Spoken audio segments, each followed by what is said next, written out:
اسلام میں جو ہے مرد اور عورت کا درجہ برابر ہے، لیکن برابر درجے کا یہ مطلب نہیں کہ یہ دونوں جو ہے ایک جیسے ہے اور بالکل سیم ہے، بلکہ فزیکلی بایولوجیکلی اللہ رب العالمین نے مرد اور عورت کو جو ہے مختلف بنایا ہے،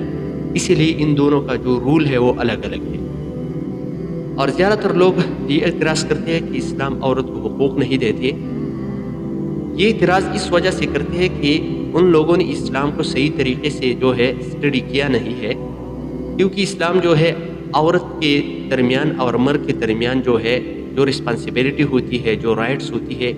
اس کے درمیان فرق ہے۔ عورت کو اسلام جو ہے حقوق پورے دیتے ہیں اور رسپانسبلٹی جو ہے وہ عورت کے اوپر ذمہ داری نہیں ڈالتی، اسی لیے سارا جو ذمہ داری ہے وہ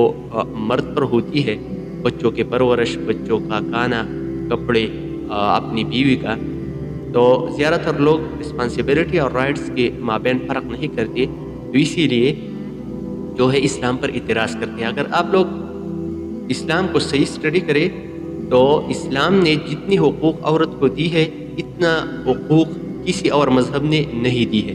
عورت کو جو ہے روحانی حقوق، معاشی حقوق، معاشرتی حقوق، سیاسی حقوق، یہ سارے جو ہے قرآن میں اور صحیح حدیث میں موجود ہے۔